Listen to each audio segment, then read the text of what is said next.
Hey, good day, everybody. Welcome back. I know last week we were breaking into and reading the 8 chapters of the Rambam. We made it all the way into chapter 4, and I was planning to finish chapter 4 today. But after our class on Thursday, I got a message back from Schwartz, and he said he would be willing to join us today. So I invited him to the Zoom room. Now, Rabbi Schwartz is the Rosh HaYeshiva, the dean of Orchos Chaim Yeshiva in Jerusalem, in Givat Zev, just north of Jerusalem, and he is the creator of the Book of Job series that we read. And so I'm anticipating in the next 10 minutes or so him to join us in the Zoom room. And I sent out a bunch of invitations to those that attended regularly, seeing if they had any questions for Rabbi Schwartz. So I'm so excited and honored to meet a man of his caliber, a Rav, a community Rav. So it's just an honor. We should be standing when he walks in the room, but in reality, it's just the perfect opportunity for us to put a cap at the end of this course that we did. Maybe we can pick his brain on how the Book of Job ends and get it from a learned rabbi's position. I'm excited that he'll be joining us, and I did try to get him to come on earlier, folks, but I know we went through all 41 lessons or 46 lessons. But he's a very, very, very busy man as a Rav of a community and dean of a university. He's always busy sharing and teaching, and we're just so honored that he's willing to join with us. So I'll be launching the Zoom room very shortly and hoping to be joined by many. It's just with a free Zoom room account. I only have 40 minutes of live time on the Zoom room, so I don't want to launch it too soon. So I'm going to wait a few more minutes, and then we're going to launch that. But I hope you were also enjoying the reading in the Rambam. I mean, we were talking about diseases of the soul and started to look at how to treat those diseases. And we will get back into this tomorrow, okay, folks? I don't want you to think I'm bopping all over the place. I just, the opportunity to have a learned rabbi like Rabbi Schwartz join us and perhaps field some questions. It might just answer some dilemmas or things that have plagued people's minds, especially we've been going on now for a couple of months. And when you're discussing things like why bad things happen to good people, it's something that has perplexed a lot of minds. And if anybody out there is going through difficulty, it's always just a joy if a learned word of Torah can actually get dropped and amend the situation for you. You just never know. Good morning, Zakia. Good morning, Barbara. Welcome. Always good to be with you, ladies. It's a joy, and we're doing well up here in Canada. Weather's still hot and dry, very hot and dry. We're in the middle of forest fire season. Lots going on, just smoke around, and but I'm thankful that we're safe and that, things are moving along well. So, I was able to get off a couple of broadcasts on the weekend with Rabbi Chaim Kaufman in Israel on Pirkei Avot. If you haven't checked that out, it was a great class. It was the first time I broadcasted live to the International Noahide Network on a Roku station. And, it worked out well. It went fine. I think it went all right. And then, of course, Rabbi Aaron David Poston of Yiboneh, his wonderful series Beyond the Seven, and he's been teaching us the 48 Ways to Wisdom by Rabbi Noah Weinberg's book, where Rabbi Poston was his student, and to hear him share it, sometimes he feels he cannot put the same enthusiasm or emphasis that his rabbi had transmitted. And, let's face it, we are all unique people. We all have our own individual strengths and gifts. And we've got to learn to hone those skills and use them in our communities, wherever we are. Good morning, Nina, Raquel Rosa. I think you're down in Brazil, right, Nina? We got Zakia with us down in Lima, Peru, and my friend Barbara over in Germany. Always a joy. Yeah, Barbara, you're always on the run. Yeah, well, I'm always trying to keep myself involved, but more than just being involved, I want to be effective. Achieve some potential. And I was chatting with Rabbi Chaim Goldberg of the Noahide World Center yesterday, and he was jumping on his flight back to Israel, and 48-hour trip later. Yes, Nina is in Brazil. Excellent. So good to have a South American contingent. I'm not sure who's going to be joining us in the Zoom room, but I did invite our friend Lisette from the Dominican Republic. I did invite Sheila Etzel, my mother, who's in Southern Ontario. Hopefully we'll get Hans down in Paraguay. It's always a joy, and maybe Hashem willing, we'll even have the McConaughey's over in the UK join with us. I did also invite the Murdochs here in Canada. I'm not sure if they'll be able to attend. They're such busy people themselves, and we just pray they're blessed in all that they do. It's always just a joy to be with like-minded people, and this is the first time I've ever scheduled a Zoom meeting this far in advance, so I hope I'm able to put the correct meeting on okay, and that Rabbi Schwartz is able to find us in the Zoom room, and we're able to pick his brain a little. I've just so enjoyed the series on the book of Job. It's probably, I think, my fourth or fifth time going through it.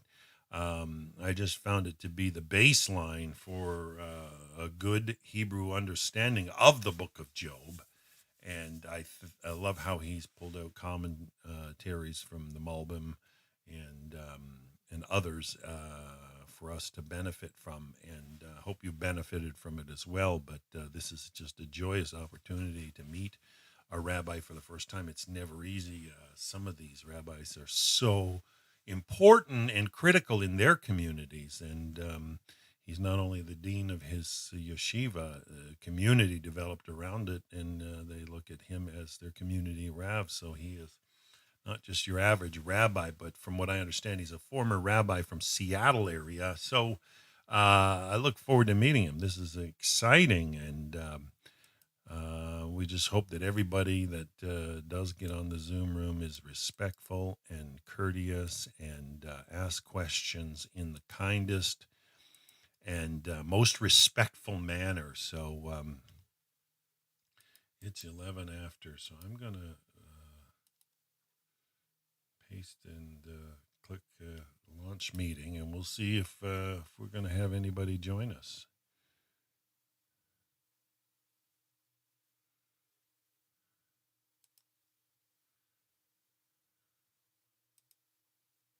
Check, check, check. All right, so let's see. All right, so the Zoom room is now open. For those of you that have the Zoom room link, I didn't want to post it publicly because I've had some trolls of late and some argumentative, especially messianics. I find them really messy antics is all they're doing. Mike and Angela are waiting. Let's let them in and say hello to them.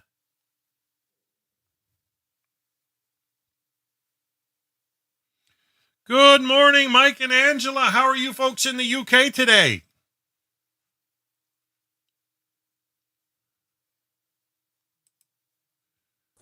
Hi, Dan. How are you, sir? I'm okay. I spoke with Rabbi Goldberg yesterday, and he was making his trip back to Israel.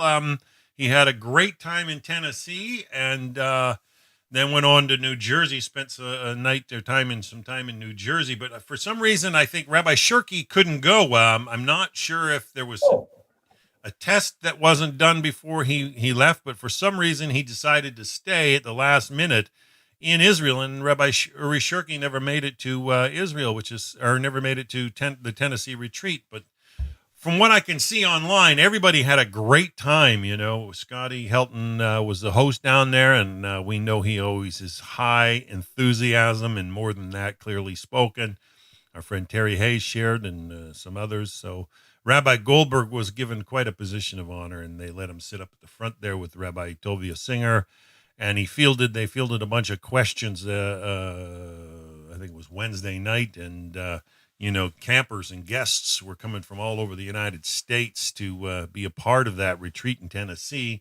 It was definitely an exciting thing. And Thursday, I had a call from William Hall of Tanakh Talk, who was a host down in Houston. They did a meeting down in Houston with Rabbi Tovia Singer yesterday as well. And the people, Rod Bryant down at Nativ, they're always doing so much. They're definitely examples of how to build community of Noahides. And it takes a lot of time, energy, and resources. And, if you can just develop, 20 families in your region that will throw a few $100s a month, I mean, it's easy enough to develop a center, but you've got to click, you've got to connect, you've got to be tenderhearted and kind and grow. It's and we know that you folks, Angela and Mike, are really working hard trying to get things growing there in the UK, and we appreciate you guys coming regularly and everything you guys are doing. It means a lot. So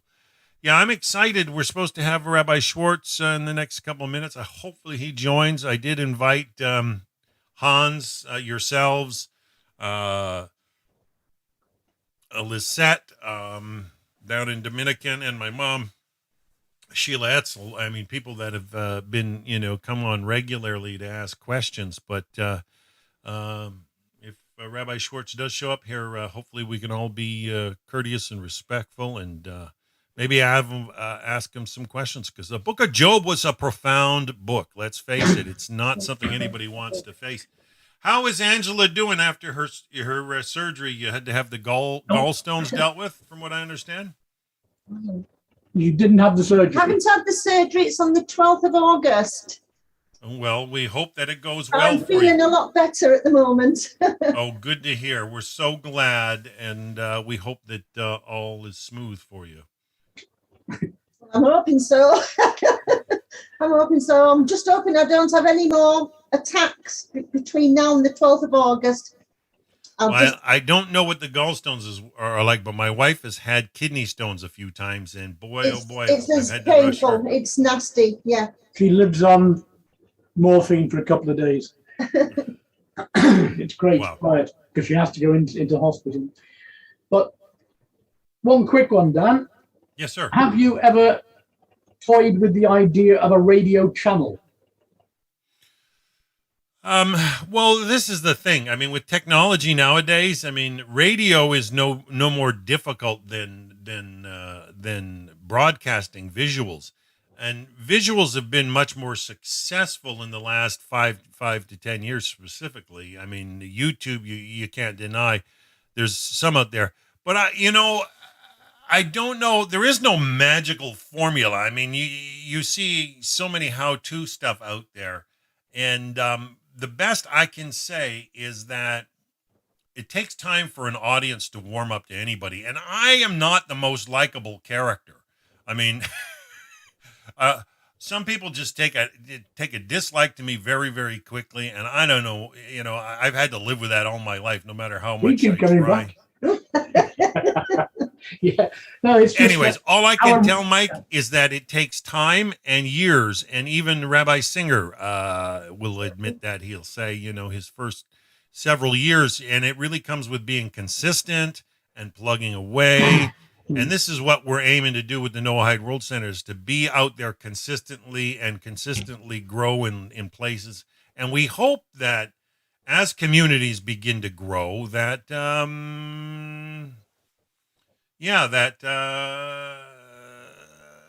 whole audience grows.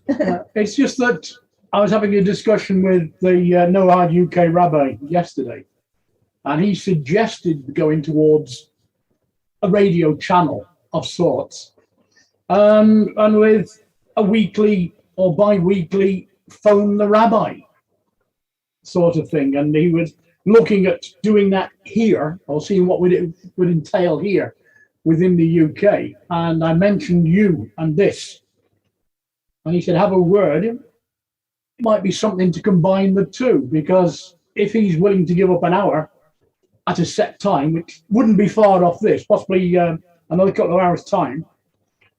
one day a week and something like that, and we may find another rabbi somewhere who would be also so inclined.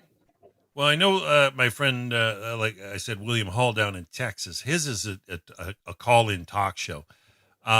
Stringing it all up and making the audio feed come in is it's not impossible, but in this day and age, I don't use a landline anymore at home. I mean, they've kind of fallen by the wayside here in North America, pretty much. And I cannot tie my cell phone in except through Bluetooth, and it throws out so much the connection. It's not an easy thing to pair, let alone the expenses to have a dedicated line for that. But it's not impossible to hook up. But radio, I don't know if we've saw in the last 20 years that things transition from radio to podcasts to videos to broadcasts, and I don't know. I've had a few rabbis ask me, why don't you get a call-in center? And it's very, very tough. I can't even get a regular monitor to work the Noahide World Center chat room. I mean, somebody who's trustworthy. I had my friend Veronica do it, and she was wonderful because I know she's knowledgeable enough to be able to curb or field questions in a chat room, but more than that, block those that don't need to be on there or those that come on. But if you've ever seen the chat room on Tanakh Talk when they're doing something against Christianity, it gets very, very heated, and he's got like 4 of them going. One, my friend Larry Beck down there, who's one of their admins. Larry is a former Baptist minister, and he's able to field and adequately handle arguments or debates, and it tends to their chat room can get super heated, and we don't want to give any confusion. Rabbi Goldberg's very clear with the Noahide World Center. We don't want to ever get into an us against them, and I find that there are too many trolls out there. Too many trolls out there that are looking to just disrupt. They're not looking to be involved. They're looking to just disrupt. And I've been, getting some headaches from a few messianics of late, and they won't take no for an answer. And you're doomed to hell, and I don't even want to talk to them, but they just don't stop, right? They're like a toothache, and they think they're doing us a favor. And in reality, all they do is disrupt a stream, disrupt an audience. But radio is interesting medium. I've done a lot of broadcasting on radio myself, and I use Adobe Audition, which is perfect for it. But it's so hard to coordinate, and when you're doing a call-in, I mean, you've got to have that call to the rabbi. He's got to be able to hear the stream, hear the question clearly. It can be done, but I would have to hook up a telephone to my system to make it viable, where I could, have numerous lines, and it's never easy. So I turned away from it because of the expense. I mean, to develop and add a line, I hit the point, about a year or so ago where everything was just, too much. I mean, it's always $100 here, $100 there, $100 here and there. I don't want any more monthly commitments, right? And especially when you're doing this without any income, it's very, very tough to, you can add up numerous monthly commitments, very, very simple in this day and age. And every service that's out there, is trying very hard to lock people in on monthly commitments. And, I think with what I do, doing these broadcasts and trying to, my desire is to get some higher grade rabbis. This is why I'm excited if Rabbi Schwartz shows up. I'm excited to get higher quality rabbis. If you look closely over the last 5 years at those that get big hits on YouTube for rabbis, um, it's usually the caliber of the rabbi based on what the Jewish people know, not the rest of the world. I mean, when rabbis look at other rabbis as their rabbis, like Rabbi Tovia Singer is a Cohen, so he's given priority in Jewish synagogues by most people as a Kohanim, and his words carry a lot of weight. Like Rabbi Schwartz, if he does show here, he's a Rosh HaYeshiva. He's also the Rav of his community. I mean, so he is a well-respected rabbi within the Jewish community, and that is where I find weight is. Like we've been broadcasting on the International Noahide Network. Rabbi Poston has given me permission to broadcast Rabbi Breitowitz's material, and Rabbi Breitowitz is also the Rosh HaYeshiva, the dean of a university there. And if you've ever heard the man speak, he's a Harvard graduate, Ivy League educated, gifted Torah scholar. He was recognized as a high potential. Even as a younger man, he had a gift to take vast, deep concepts and spit them out into very, very plain and simple words. And I always enjoy listening to Rabbi Breitowitz, Yitzhak Breitowitz. His material is just beautiful material. He always gets several thousand views when he does. But we haven't known that degree of success. I mean, Rabbi Chaim Richman has videos on the Noahide World Center that get thousands of views, some that get several hundred every month, and they've been up there for a decade, some of them nearly a decade. And Rabbi Richman's a profound teacher also, but when rabbis respect another rabbi as a rabbi, that they look to for, they have their own hierarchy, their structure, the way they look at things, and I don't know. It's not like your average TikTok, where a video goes viral. We're talking classes and Torah classes. Some people just don't want it. It's sad, but they don't want the light of Torah in their life. Nobody wants to be corrected. They don't want to change their life. This is the hardest thing. And this is where we as B'nai Noach have an opportunity to truly shine, is that we can be ambassadors for the benefits of a good life and living an upright life. Like I was saying, the target is to be the righteous of the nations, not to be perfect, but be righteous based on what the Torah standards are for the people that are non-Jewish. I mean, there's being upright and being righteous in your actions, in your deeds, in everything you do will impact your community. And to get known, that's not something that goes viral on social media, right? I mean, the baser mind, the Yetzer Hara, is something that really, really really rules in a lot of people's hearts. And when you come to be a BNN, it takes a long time for you to adjust within your own life to get rid of everything that shouldn't be there. It takes a long time to get all that sorted out, cleaned out.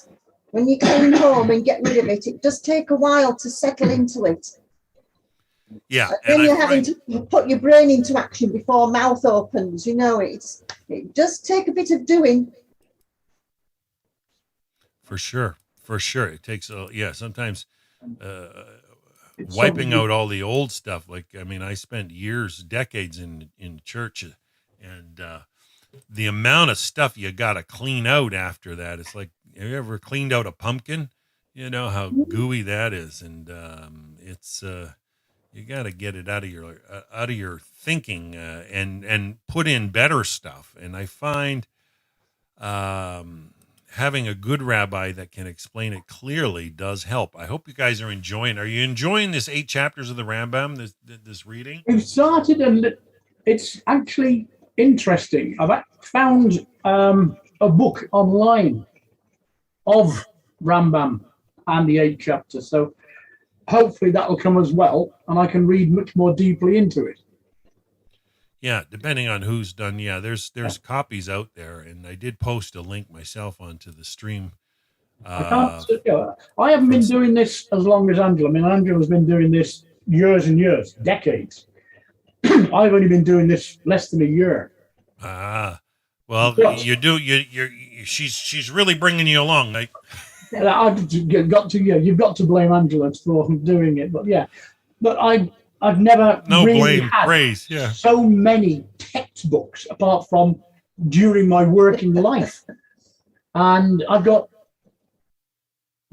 not hundreds, rather. I've got getting on for about 60 or 70 different religious tomes from Judaism and Noahidism and things, and from the Rambam, from Maimonides, and from others. And it's the only problem is there isn't enough time to sit down and read and inwardly digest it all. I'm having to pick and jump. Decades. I haven't got decades left. I mean, I'm in my 67. I'm nearly 70. I don't have a lot of time to actually study these. But if you actually are reading a parsha, you're reading the Tanakh or something, and you see something, and then you start looking more into that. You look at the Rashi commentary. You take the Rashi commentary, and then you go searching. You do a search for other things. Then you come on to Maimonides. You come on to Rambam, and you come on to different books, and then you come on to different authors and different rabbis. Again, and it's quite a deep subject, no matter which one you look at. And it, to me, is interesting as well, because as I'm reading it, I'm also learning a lot more of, okay, it's only that particular little bit. I'm not learning the whole lot. As I said, it would take me too long to do it. But I'm learning little bits of which I can pass on to other people when they ask, which is what we have later on today when we've got the Noahide UK session. We have an evening prayer session because it will be 7 p.m. when we do it. And then we go into a question and answer. And the small group will ask questions. If we can answer them there and then, we will. If not, it's something we take away and we research for next week. Yeah, luckily, that's good. It's good. The rabbi joined us, and he's hopefully going to join us again today. Yeah. And then this rabbi, we've got Rabbi Abel. His parents, both rabbis, were actually taught by Rabbi Shirky. Yes, I got the story behind that before I had a chat with him when you introduced me to him, and Rabbi Goldberg had told me that when he met Rabbi Abel there, it was because Rabbi Abel was visiting his parents in Israel, and he attends that synagogue. And the strings of connectivity that exist, I'm all about trying to make those bonds happen, and hopefully, kind-hearted people click with each other and things grow. I'm sorry, I hadn't checked my email before going live here. I've been so swamped this morning here. Rabbi Schwartz said he could not do at 7:15 Israel, but he'll be here at 7:45 Israel. That's in about 12 more minutes. So Hashem willing, he got my reply. The two of us will hang on. Yeah, I mean, sadly though, I haven't. I don't have a Zoom subscription. I'm using just the free version, which only allows for 40 minutes. If there's two of you, Dan, you can actually extend a lot longer. It doesn't time out at 40. No, we've had them go for an hour 15 minutes, but then they do decide and that's it, and it automatically shuts itself off. And that's the last thing we want when we have such an honorable rabbi joining us. So we do ours on a Monday evening, and again, I'm like you, with only the 40 minutes. But everybody within the group is told at 38 minutes, okay, log out, log back in. And every 38, 39 minutes, we do that. As you say, it's cutting the costs down. Yeah, it's being balanced. And, my wife, this is why I'm hoping that this International No-Hide Network gets enough audience to qualify for ad pool insertion. If it doesn't make any money, my wife's going to just jump on me to go do something with the rest of my life instead of in her eyes, I'm wasting my life doing these broadcasts. She thinks I'm being a tool for the rabbis. And sadly, I'm 54, folks. And, I don't want to be a drain on family resources. I'm still young enough I can be, productive. And, I don't want to be, if you're a drain on family resources, that affects your quality of life in retirement, right? I mean, yeah. You got to be smart about it and live. If you want Hashem to bless you, you've got to be smart about it. And this is why I've been in the book of Job pushing the concept of Rosh Hashanah, especially for Noahides, so that they really are doing that. Personal self-assessment, so that they consider that they're standing before Hashem once a year, and Hashem's permitting the parameters for their following year. And so many times we think we take too much credit for our own work, and yet it's Hashem that blesses.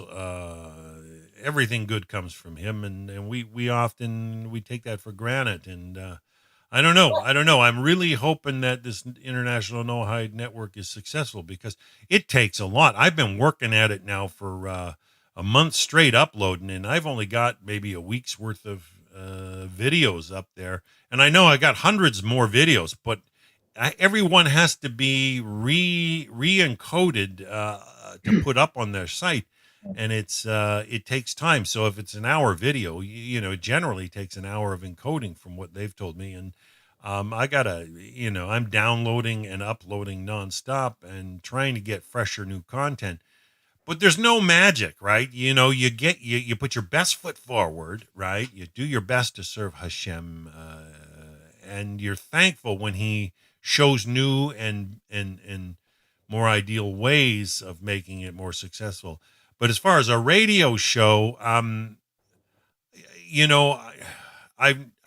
can only go from my history and understanding. I mean, I know a lot of Christian ministers that went down that road, and they became successful with 15-minute or half-hour shows, but they got to be digestible, and they need to be pre-recorded to have a beginning and an end, and so everything fits and seams.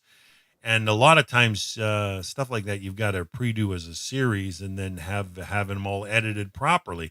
Now, I got tons of skills to work with video and even audio. I can do editing and add a lot of special effects or audio effects to make it sound great. But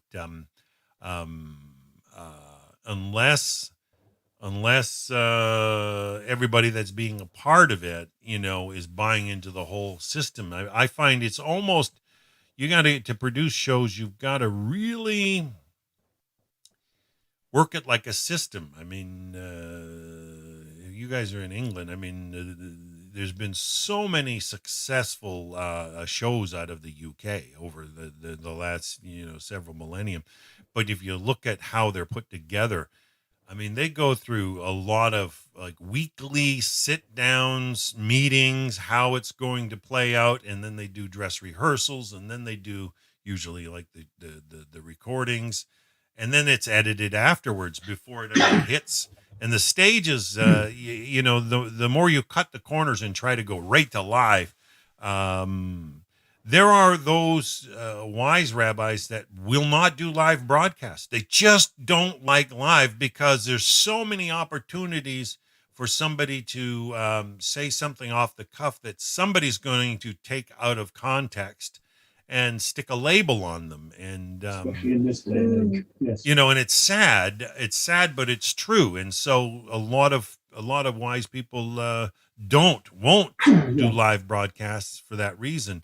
And I've tried to talk with other rabbis where I could do shows for them and pre-record them and have them review them.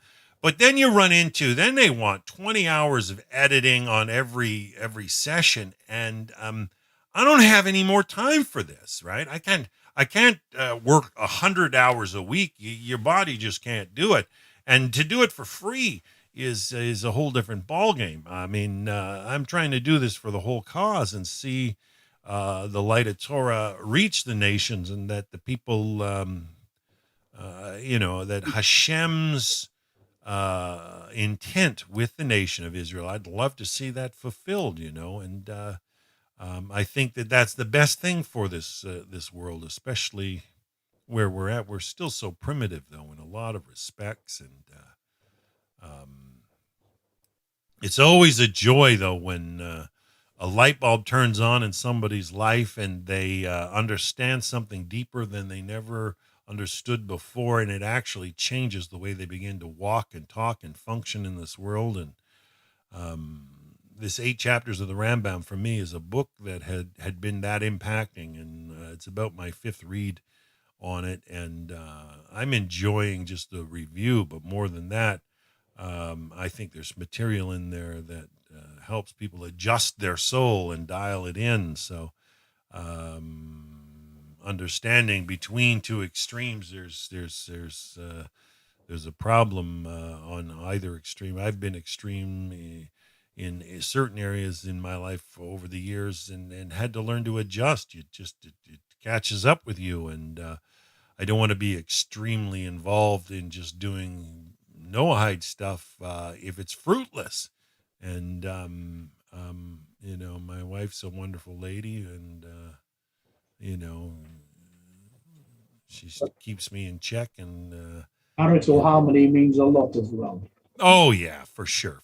You need someone with you and beside you, which in an ideal world, and I invite her often to sit down in the office here with me, but she's got no interest. And so Angela, let me ask you: Are we the only ones on Zoom at the moment? Yeah, just you two.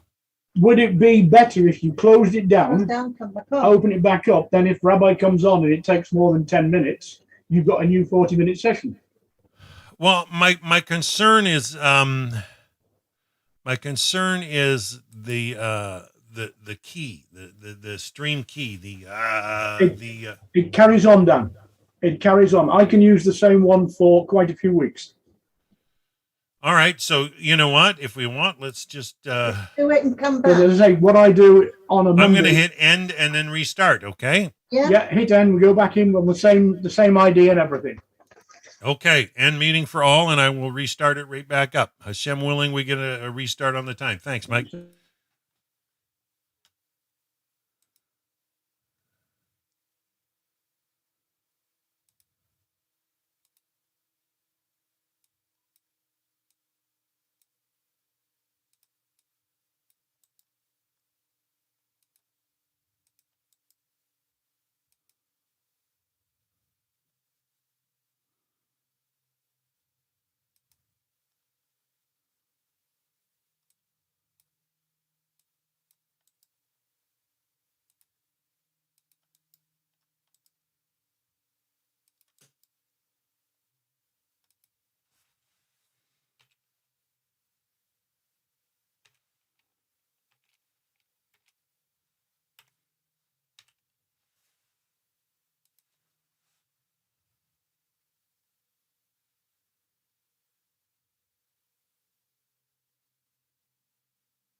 Check.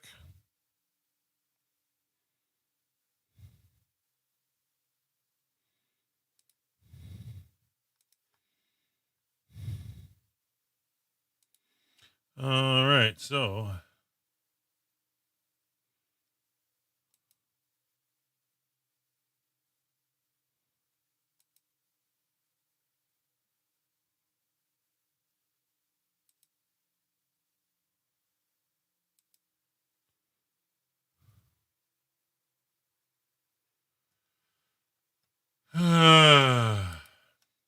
check.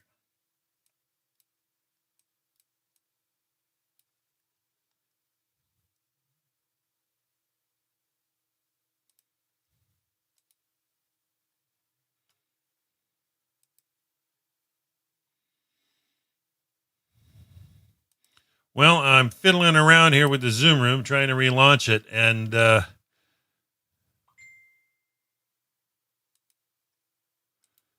nonstop. Got too much on the go here, folks. So let's hope the McConaughey's joined back into the meeting, and perhaps we'll be joined by Rabbi Schwartz. Yeah, thank you, folks, for hanging in with me. Mike says he's waiting on Zoom. I'm up in Zoom right now, Mike. So had a couple problems. It wasn't accepting me launching the meeting. It was different. It was tried to let me join the meeting, but it was waiting for the host, and I had to relaunch it as a host. And I just hope it's the same meeting link that I've sent to Rabbi Schwartz. This is never easy. Connection.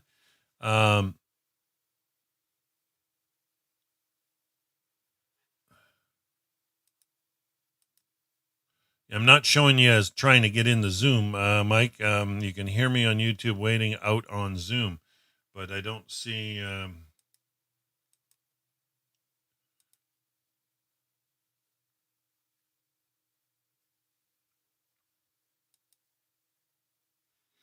Here's the Zoom ID, but I'm not letting any trolls in.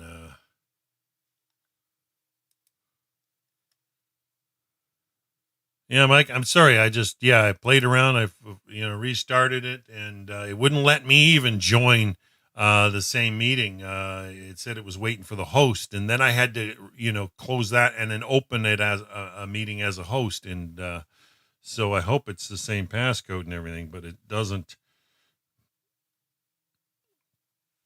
Yeah, see, now I've got different IDs, so that means if Rabbi Schwartz comes, he's not going to find this passcode. So let me just send him this new one.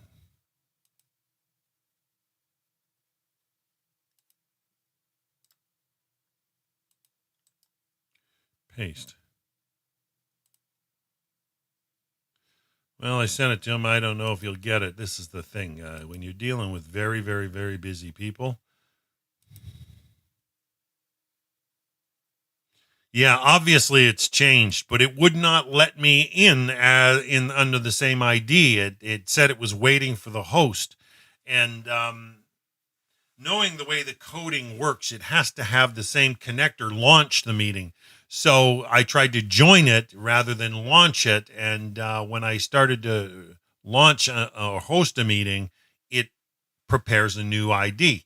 As soon as I click on a button, I haven't played around with Zoom enough, and I disliked it from the moment it came out, because you had all of a sudden, everybody that had Zoom thought they were an automatic broadcaster, and I don't like the it's a tool, but it's not a broadcasting tool. It's basically just a multi-person Skype is all it is, where Skype didn't allow for that, and this is where Zoom's success is. And but the difficulties that lie, it's a question in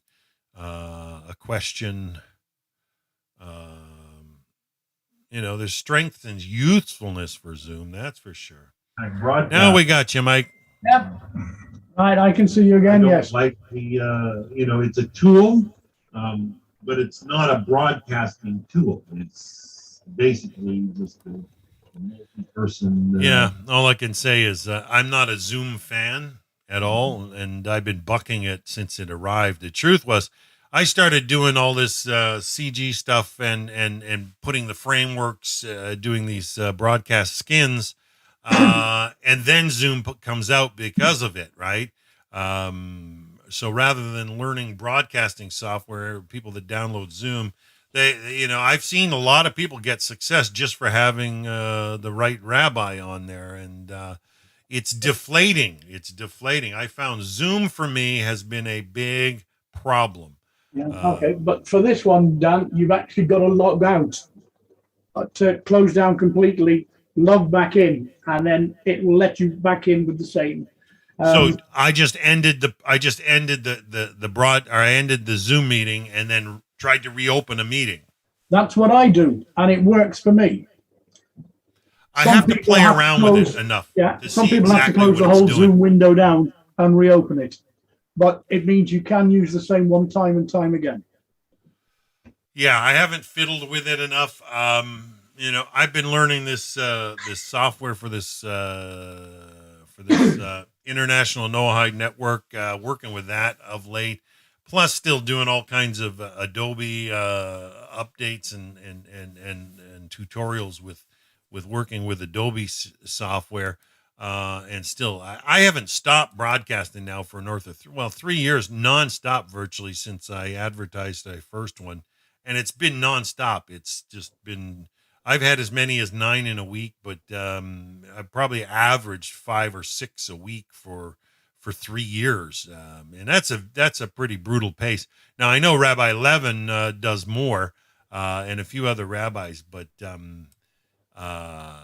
anybody can log in and just, post it to YouTube. But when I say a broadcast, I want to make it look good, have the audio good, and make it all interesting. I'm hoping that works for some audience members. Like this Genesis class, I've been uploading now, Mike, the Genesis class, and I'm only up till this year, I think up till March. I don't have it uploaded on the Noahide World Center. Then I got to break it down.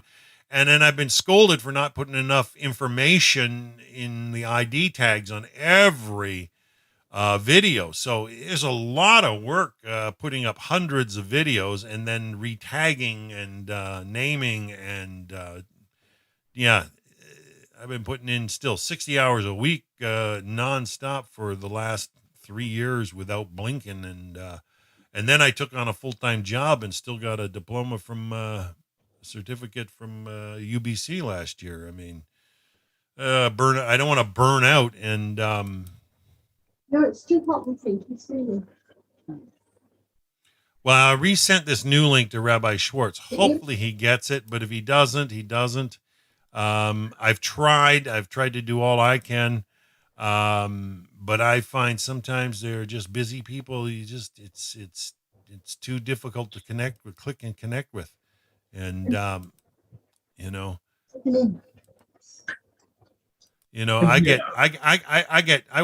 wake up and I turn on my Facebook. I got 68 messages, it's like every time I shut it off. And, there's always, I got 3 or 4 usual suspects that just always automatically want to have a conversation on Facebook when I'm going live.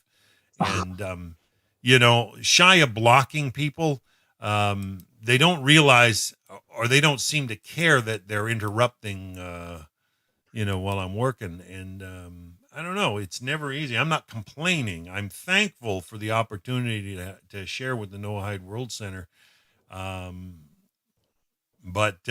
trying to make it grow, it's not easy. But I like your idea of a radio broadcast. Now, Scotty Helton, who just hosted the Tennessee retreat, Scotty's got a radio show that goes out of Tennessee there. Now, I'm not sure what service he's hooked at, but I've looked at it, Mike. I looked at digital radio stations, easy enough to set up. But you got to have the content to be able to stream if you have your own station. Yeah. I mean, the rabbi was saying he wanted a 1 hour chat a week now. That's a good frame, a good time. Yeah, 1 hour you can get quantity of study in an hour. But you need a lot more than just the 1 hour, unless it goes on as a 1 hour radio spot. So in that case, we would need somebody else's broadcast and just piggyback on it. Which, because I was trying to get him to say that yes, we talk to you, and if necessary, or if possible, do the 1 hour spot with you. Again, it depends on time and everything, and it's just a work in progress at the moment. Well, that's how it begins, right? You got to take a block of stone and start carving away the edges until it takes shape. Yeah. So, this group of UK side was just a work in progress, and we started it. It's not much bigger now, but it's slowly getting. And I believe personally that we are moving forward. We're actually teaching each other. We're having rabbinical input as well for any questions, and we are learning as we go a little bit. Interaction goes a long way for sure. I looked at you and the likes of the Noah World Center, YouTube. We can go onto those and bring more and send links to people for interesting things, which of course it's a learning curve then for everybody, isn't it? Oh yeah. Some people don't have the hardware to be able to make something like that work, and then some people don't have the know-how, and I find in certain countries the bandwidth isn't strong enough for certain things, but trying to actually physically build a community is a whole different ballgame. I looked at getting a place here in town for a studio where I could host the broadcast and actually try to get a live audience in there, and I backed off, even though I looked at 5 different spots. I backed off because it got to the point where it's like, look, I'm spending money too easily, and it'd cost me another $30,000 a year just to do this. And if I'm not getting the support, not having the families committed to it here in my region, I mean, I've clicked with enough people that I could have probably had, 10 or 20 people sitting down to watch the broadcasts happen live, but they wouldn't be contributing people. And I don't know, unless Hashem blesses it and it puts the wind in the sails, the boat don't float. It doesn't go anywhere. And I'm thankful, and I'm trying to actually keep energy and trying to keep the wind in the rabbi sails. I know that Rabbi Goldberg tries to encourage Rabbi Shirky or be there to do a portion. I'm looking forward that Rabbi Goldberg sounds like he's going to have Lee Fogel do more in English for us. And Lee's very, very, very clear when he speaks. I think he's got a knack for it. And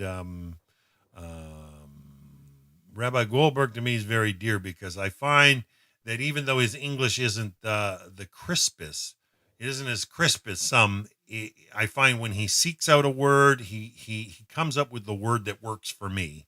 And it just makes the issue or topic at hand, it clicks. And there was a connection when I first met him about 4 years ago, and I thought, I'm going to back this guy up and try to help it be successful. And you say, with the lack of the crisp English, when he says something and then stops and ums after the word, you come in, other people come in to help. It makes you think of what he's actually just said and how to put a word to go with that context. And you tend to look more deeply at that little bit of a subject. And of course, the light goes on. Yeah, it's like right. Plugged in versus abstract or arcane. Now, is that a lack of English, or is that actually good teaching practice? Well, he was an educator for 30 years, right? And that I found attractive when I met him as a rabbi.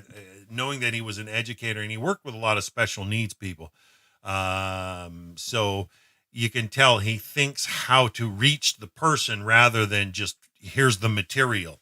And I find that that's good.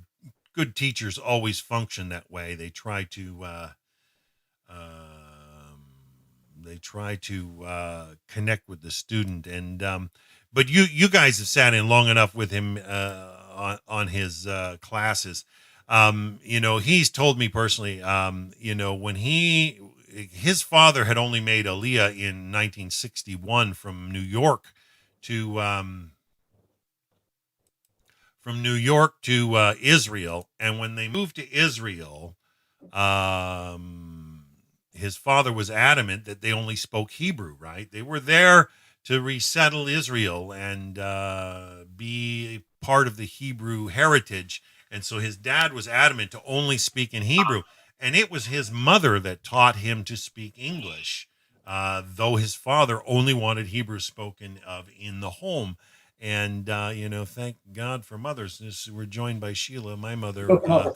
Rabbi Schwartz has sent me a couple emails back and forth, and his last one said, is now okay? And I said yes. So hopefully he's got that and he can find. Oh, there he is there. But he was saying there about Rabbi Goldberg. He actually moved with his father again to Manchester in England for a few years. So, yes. Oh, Shalom, Rabbi Schwartz. It's such an honor to have you with us today. How are you in Israel? Fine. Pleasure to see you also. It's our honor. Rabbi, I first read your material on the book of Job about 20 years ago. I think in about 2001 was the first time I picked it up and I read it. And for me, it became the baseline for that book. I love how you brought out so much.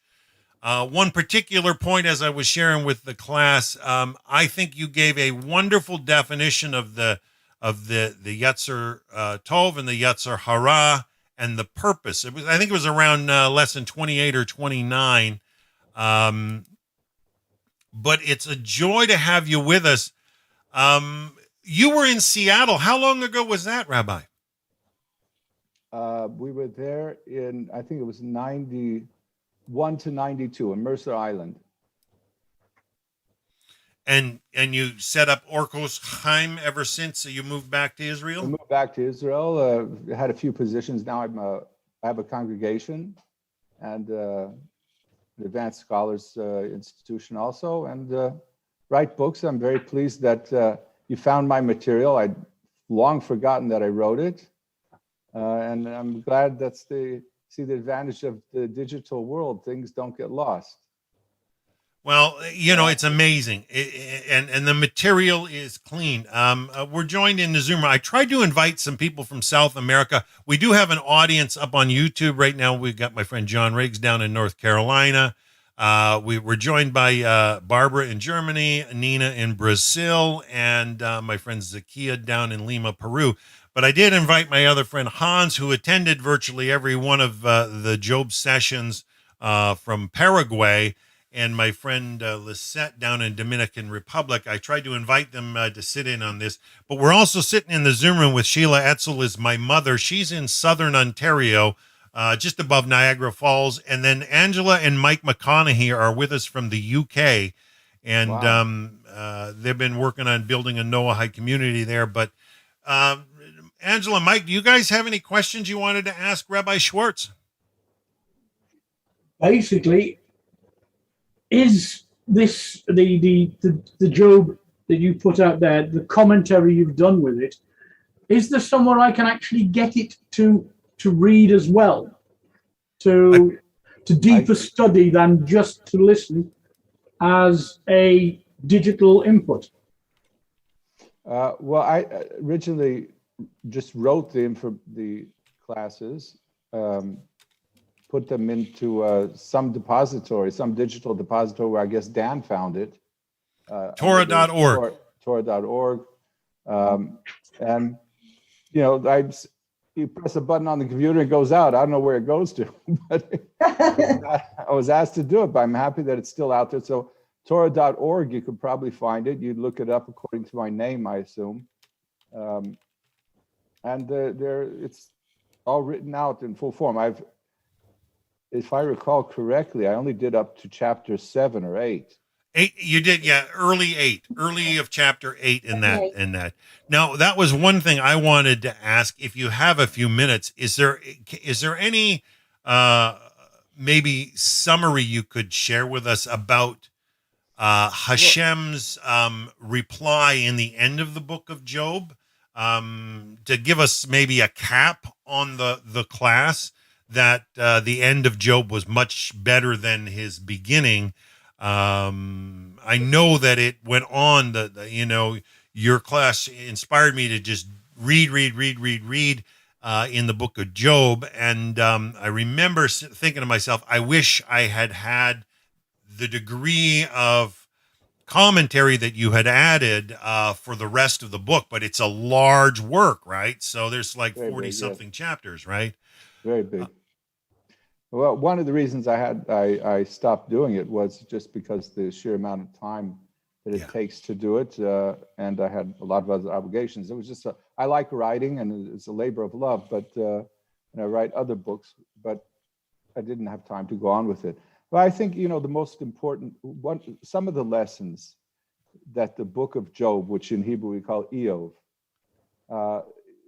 obviously the main issue of the book is, how do you deal with hardship? Yes. And that in the UK, Angela and Mike, I don't know where you live in the UK. Where do you live? Just outside of Leeds, sir. Okay, so Towards the north. There was a great chief rabbi who just passed away recently, Rabbi Jonathan Sachs, who was a brilliant scholar and philosopher. And he died relatively speaking at a young age. He suffered in the end of his life. And when he was asked, how does he deal with it? So, one of the most difficult questions in religion and life is, why do the righteous suffer? And that's the question which Job, the book of Job, addresses. Why do the righteous suffer? There's another question beyond that question, or before that question. Why do we suffer at all? Right. We are. It's fair to say nobody. We don't enjoy it. Right. It's fair to say that none of us, who are, including myself, are on the level of righteousness of Job. And even Job was tested with suffering. All the more so, those of us, we don't look for suffering, we don't ask for suffering, but nobody's given a free pass on it. Nobody's given a free pass on it. Righteousness is the first lesson of Job. What's the introduction to the book of Job? He was an absolutely righteous person. Righteousness. We need to strive, human beings need to strive for righteousness. Some call that self-perfection. That's a little bit, in my opinion, a little bit egocentric. We have to do the right thing and strive to improve our character and to become really great in what we do. Not professionally. Professionally, what we do is important also. But the most important part of being great in our profession is to do it right, so that we don't shortchange anybody, that we don't offend anybody, that we don't step on anybody's toes, and that we attribute our success to the source of success, which is to God. That's right. That's an aspect of righteousness. So whatever we do, we have to try and be righteous.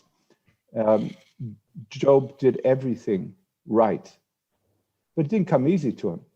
It's easy to do the right thing when everything's going right.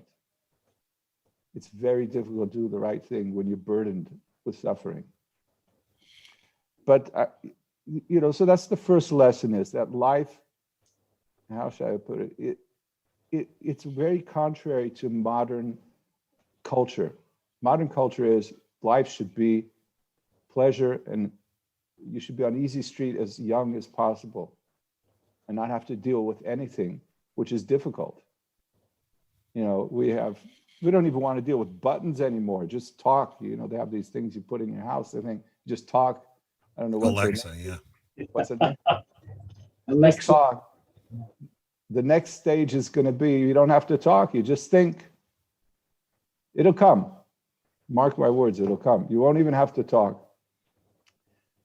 Intuitive. So the modern culture that we're inundated with is everything should be a breeze and an ease and just as comfort and cozy and nice as possible. That's maybe first of all, it's not a very practical message. It's not a universal message because we see most people don't have it and most people can't get it. So God plays with a fair deck. He gave everybody what they need to fulfill their mission in the world. We have missions.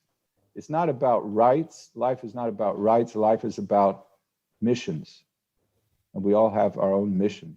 And the universal mission of every person, whether it be Jew or non-Jew, Noahide, is to be righteous, to strive to be righteous, to do the right thing. Part of righteousness is having a role model like Job. We need role models.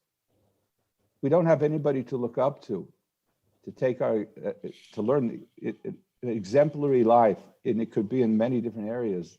He's an exemplary person for me in the way he deals with his fellow man. He's an exemplary person with his faith in God. He's an exemplary person in the way he deals with stress. We can have a lot of role models, but we need to have input from around us. And that's what we see by Job also is he had a lot of good friends. It's exceedingly important to have a group of friends who are striving for the same thing, for righteousness, for faith, clinging to God. And, you know, thank God you've been able to create something here. You're part of something bigger. There, people come together. And that's extremely important, to be good, what's called chaverim, to be good friends with each other. What is a good friend? I always used to tell my students, how do you know if somebody's really your good friend? Is when you start a different path in life. Does he stick with you? Does he remain your friend? If not, that's the litmus test of whether he was a friend or just a companion.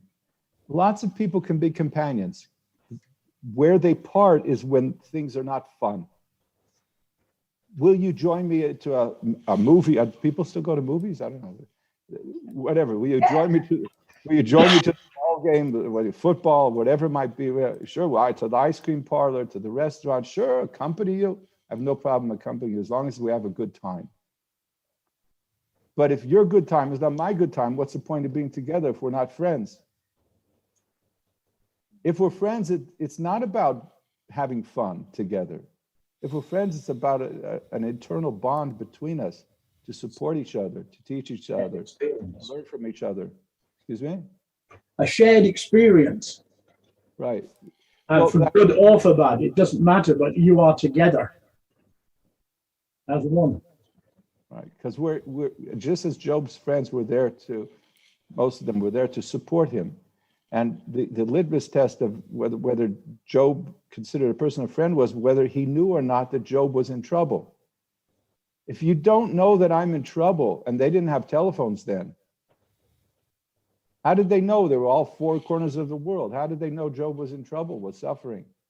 Yeah, that was one point you brought up in the course. You know, from what I understood, there was a pact amongst them, but how did they have that intuitive connection that Yeah, well, it's because when people are, their goal is to connect together on a soul level, on a spiritual level, to help each other, to be good and kind to each other. You'll get the message. You'll get the message, whether you have a cell phone or a computer or you have email or not, you will get the message. And if you didn't get the message, it's a sign you're just a companion. You should have felt it because we're connected. We're all connected. Everybody in the world is connected. God made a big world and made a lot of people. On some level, we're all connected. So we have to try and be, one of the great lessons of Job is that we have to be friends. And the test of whether we're really friends, are we together at difficult times? Are we there when somebody's in need, when somebody's sick, when somebody has become different than me? or do we turn our back to them? And getting back to the other, one of the other lessons that the chief rabbi, of blessed memory of the UK, Rabbi Jonathan Sachs, he was asked why, why do the famous question, why do people suffer? And he said, he's worked it out. The answer is that you can't know because God doesn't want us to know.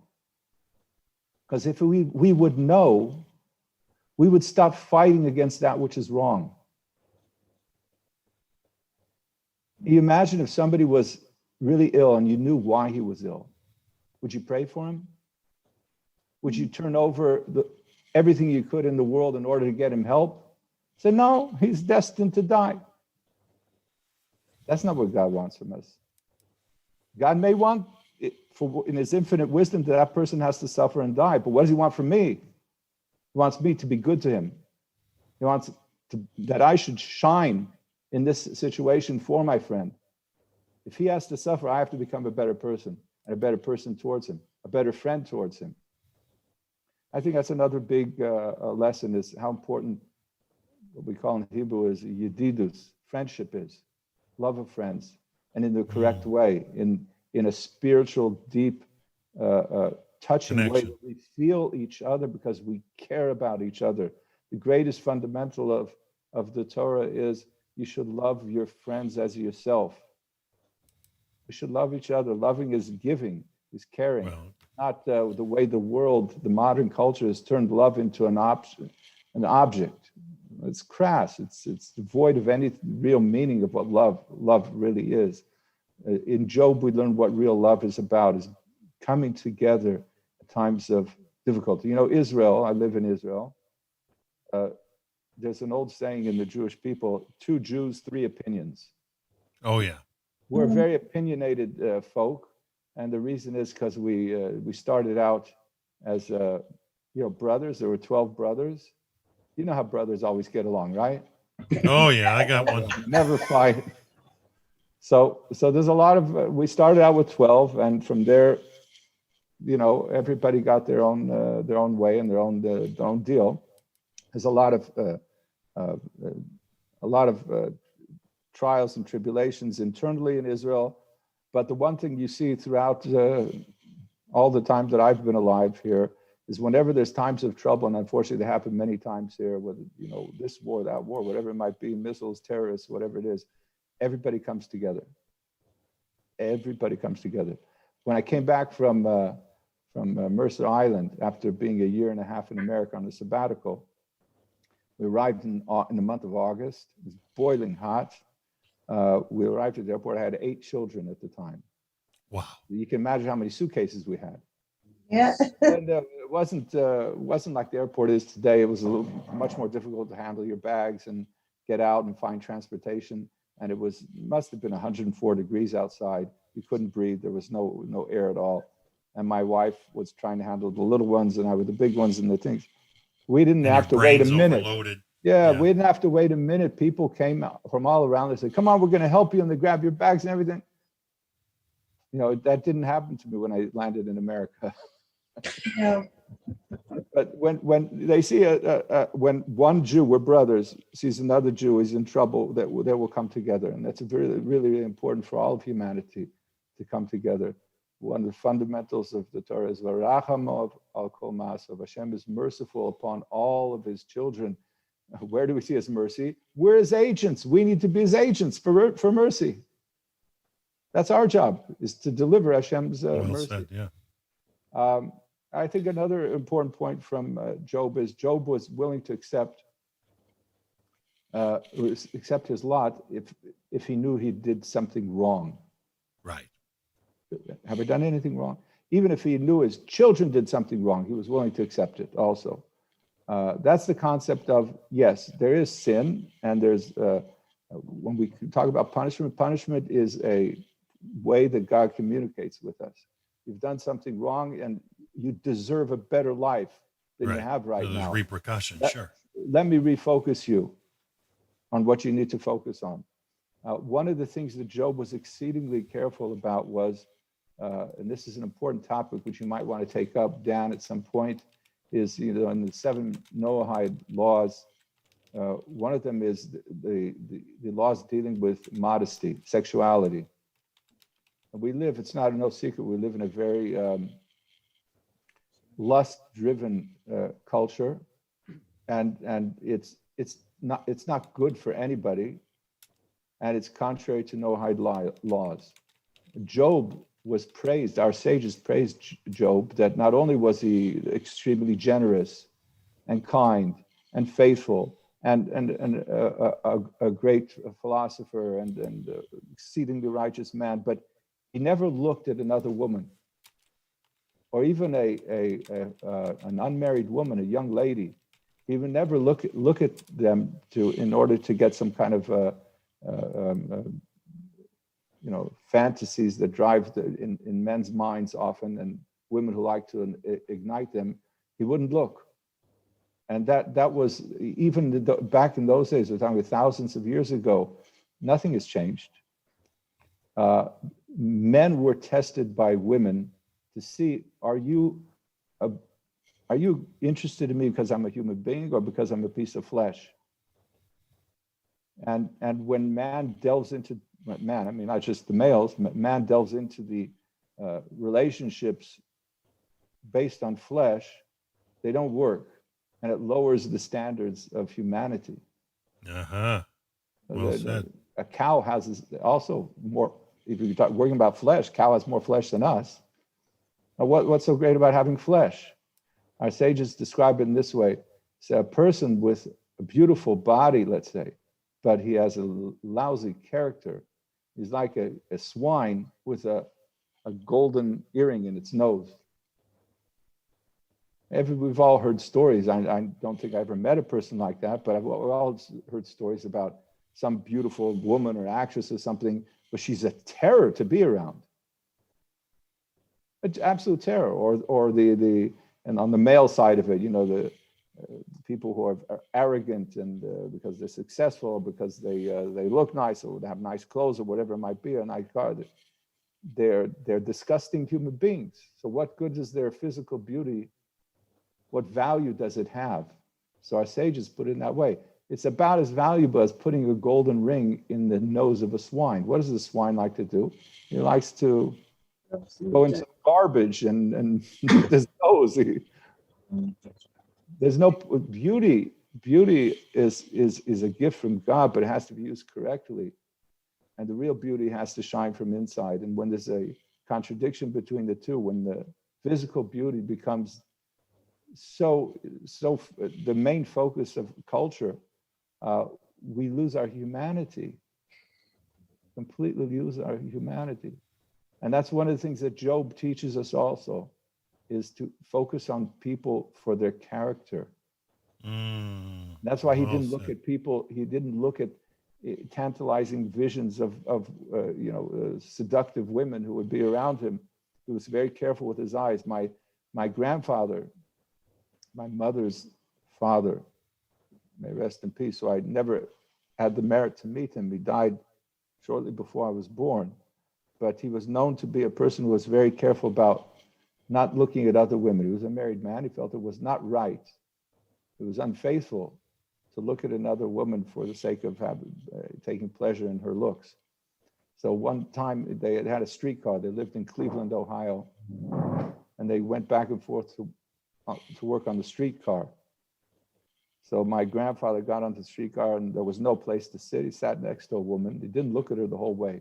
When the time came to get off the streetcar, lo and behold, my grandmother was the one sitting next to him. She just waited. She knew she didn't bother him. Just waited to see what he would do. And that's very, very important. It's not the idea of just being, just being careful with your eyes. It's about being a person who's internal. Person who's internal, not a person who is looking at the externalities of things in the flesh and everything else, but a person who is concerned about the spirituality of man, the character of man. And we get blinded by the other stuff. And unfortunately, that's what culture, modern culture is about. So Job teaches is counterculture. The book of Job is counterculture. teaching us that this world is for fulfilling a mission. And if you want to fulfill a mission, just like they have the Olympics now, you want to get a gold medal, you got to work hard for it. Right. And sometimes the working hard is through tests, through suffering, through misfortune. But God is not trying to punish us. It's not. He's not trying to take revenge from us. The idea of the taskmaster devil with a hot pitchfork is very counter what the Torah teaches us. All punishments are made for our best interest, to help us become better people, and to make sure if there's any impurities that we may have left within us, we don't take it with us to the next world, which is a much more important stage in life. We believe that this world is the testing grounds for the next world. No, we have a lot of years ahead of us. Lots and lots and lots of hundreds and maybe thousands of years ahead of us. If we'll do the right thing, if we'll go to take this world and use it for what it was meant to be used for, we all have a very brilliant future. Wow. And in order to merit that, we have to show that we not only that we deserve it, but that we'll have what to do there also. There's no football games there. There's no beauty pageants, swimsuit competitions. It's a different reality there. It's Job's academy. It's his yeshiva. That's where you'll be. You'll be studying all day long, learning and growing, not distracted by the flesh. So here's some important lessons we learned from Job. I want to wish everybody in your group lots of success, lots of growth, spiritual growth, coming close to God, pray to him, come close to him, help each other, and live moral and straight lives. It's really important. All that we can learn from Job. Well, to sum that up, Rabbi, I want to thank you for everything you're sharing. It's really profound and it means a lot. I love how you mentioned about the Hebrew people when you landed in Israel, that you had 8 children and people were there to help the way the Jewish people helped their brothers. As B'nai Noach, we don't have the same distinguishing characteristics per se, but is there any words of wisdom you can give that would help us, in a summary, recognize righteousness, in another person? I mean, to bond and to be there for supportive measures.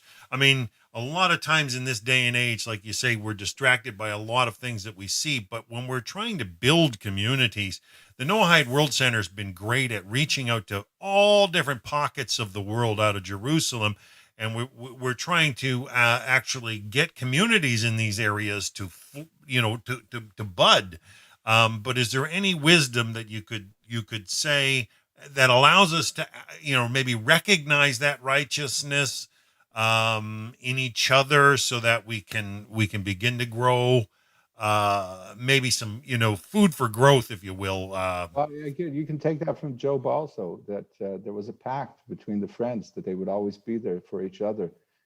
This is not an issue of study. It's an issue of doing. It's not what you say, commitment. It's what you do. So, it's a very important thing to create in these communities, help, kindness, organizations, activities, helping others, helping the sick, helping the poor, reaching out to those who need today huge need for mental health, emotional problems. Any place, and you don't have to look far for it, where there's a need for help. Every community can find out and feel out their community themselves. Where can we give? Where can we give to those who need? You have to create the righteousness. You create the righteousness by doing it. Of course, you study it and you listen to it and you get some good words from a rabbi in Jerusalem here and there and other people. But if you don't do, you don't change. Right. And in order to bond together, the communities bond together. I think Mike said it before. Joint experience, shared experiences. When you come together, I don't know, Mike, if you were ever in the army, Yes, sir, I was. Brothers in battle, brothers who they will come together and they will be together forever because they stood up for each other. It creates a bond of friendship which is inseparable. And that a lot of times happens in wars. We don't want the wars, but it doesn't have to be from a war. It could be a time of struggle where a person is in need, whether financially or physically or because of a disease or whatever it might be, or broken homes or children are in need or whatever it may be. When we come together, the givers, let's say, are coming together as a group or as a couple, whoever they may be, to help others, that creates a similar bond. You come together to do good things together. It creates the Job bond, we'll call it. The Job bond, like Job with his friends. Job bond. Beautiful. Well, So, Rabbi so Schwartz. I encourage you to get involved. He was Job was described as a great, very charitable person. Also, charity is very, very important. And not only using money for doing kindness, but using your bodies also. 2 forms of kindness. One is with you, 3 forms. One is with your mind, the other is with your body, and the other is with your money, your possessions. You can do kindness with all those. And we need to do with all. Then you pray for your friends too. Pray for your friends that the sick should get better. Always pray for the sick. The community should always be praying for the sick. Maybe share lists of names of people who are sick. Share other troubles of people. If they want to mention the names, it's good. If they don't want to mention the names, it's also good. Pray for young people. They're not getting married. There are people who get married and they can't have kids. All sorts of problems, endless problems. Pray for people also. That's with your mind and your heart. All right, my dear friends, keep up the good work. Thank you, Rabbi Schwartz. And may you be blessed in your community. And, if you ever want to share sometime, any series you ever want to share that you're willing to share with the nations. Maybe we'll come to Vancouver and pay a visit there. I have a student who lives in Vancouver, actually. Well, I'm actually in the interior. I'm in the Okanagan. I'm south of Kelowna. Oh, okay. Yeah, I'm closer towards Osoyoos, Oros border there, which a few hours inland from the Lower Mainland. But I've had the honor of meeting many B'nai Noach in the Lower Mainland area, and they're starting to flourish a little bit. We really are trying to plug in and get seeds, growing, and it only comes with, like you say, the connections and the kindness. The kindness that people reach out with. Right. Develop your kindness groups. And one last word of advice, keep away from politicians. Thank you, Rabbi Schwartz. Such an honor to have you with us today. I hope you guys will bless you and your entire community, Rabbi. And you're obviously a stand-up example of holiness. And thanks for talking about righteousness for B'nai Noach. Have a lovely day. Anytime you would like some input, let me know. All right. Bless you. Right. And all Israel. That's all of you. What a joy, folks, to have Rabbi Yitchak Schwartz, the Rosh HaYeshiva of Orkos Chaim Yeshiva in Givat Zev, Israel. That's just outside northeast of Jerusalem. He was a rabbi in Washington State, not too far from Seattle, back in the early 90s. But him and his 8 children, what a story. 8. Can you imagine? How many kids have you guys had, Mike and Angela? 2. Just 2. 4, You imagine? 4 between us. We have 2 each. 2 on her, 2 on mine. We've been married previously. We're redressed. Could you imagine carting 8 children to a new country to start a yeshiva? I mean, what you can just tell the caliber of the man. Such a joy to meet him in person. I'm so honored that he came on, but the material in the book of Job he wrote, I could see it in the material that this man loves Torah, he studies it, and his life is committed to it, and the whole community's flourished around it.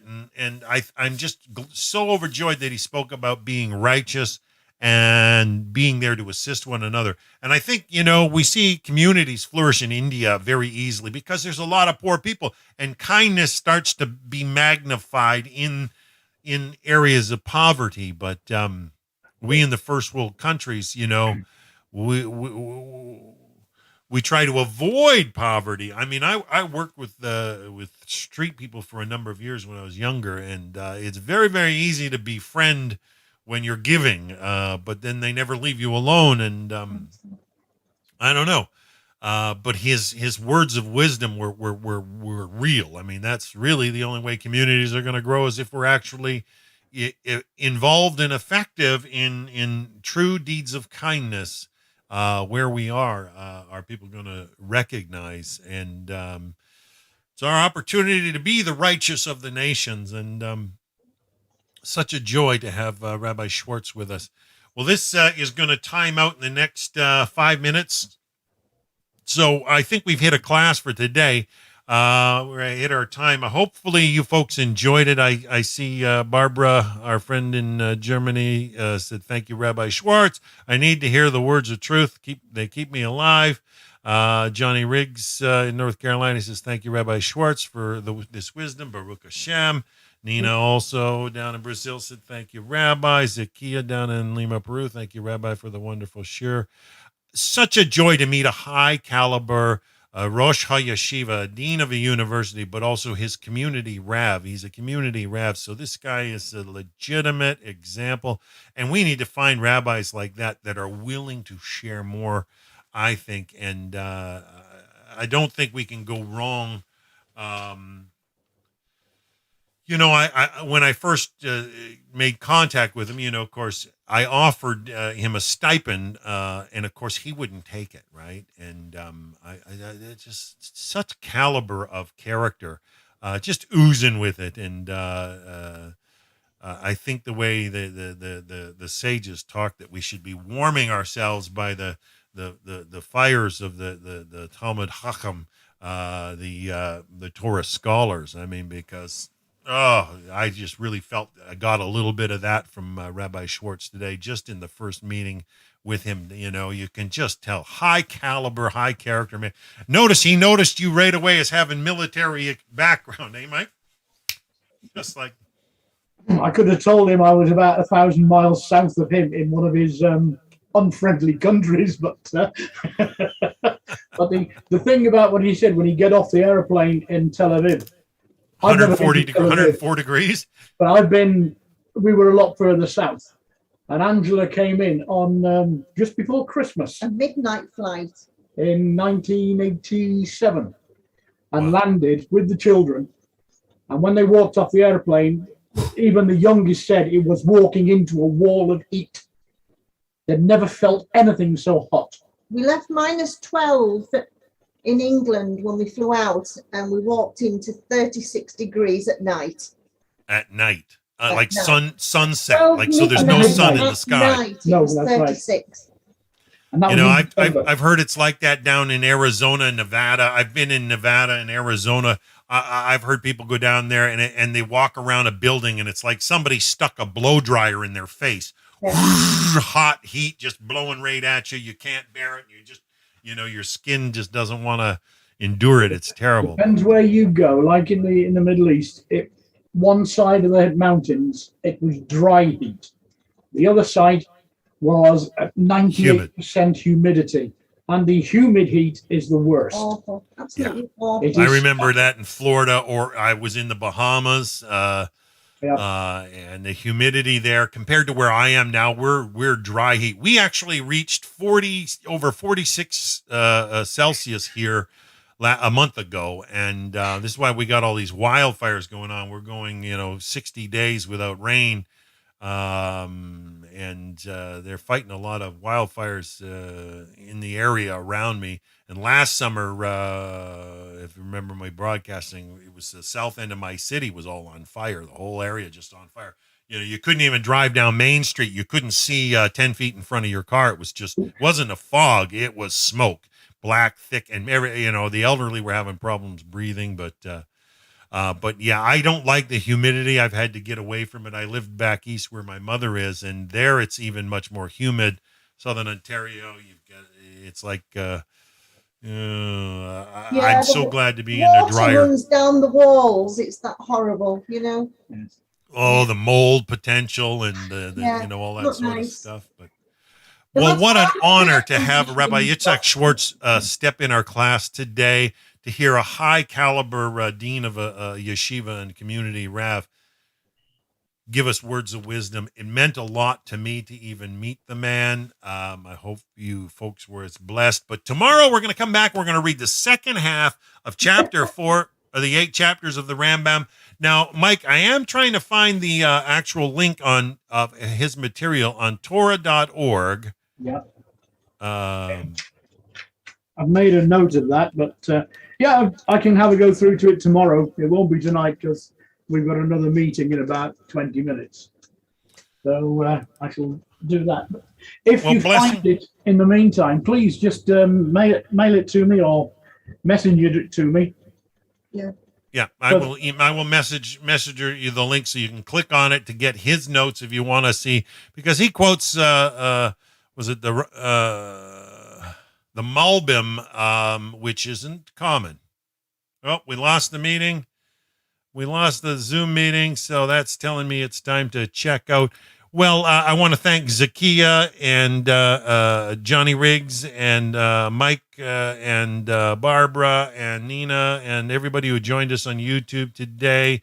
We missed my friend Lisette. Thank you, Sheila Etzel, for joining with us as well.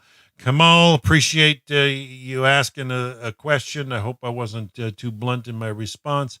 But we're going to call her quits for today, and we will be back tomorrow with the second half of chapter 4 in the 8 chapters of the Rambam. We're talking about, healing the diseases of the nefesh.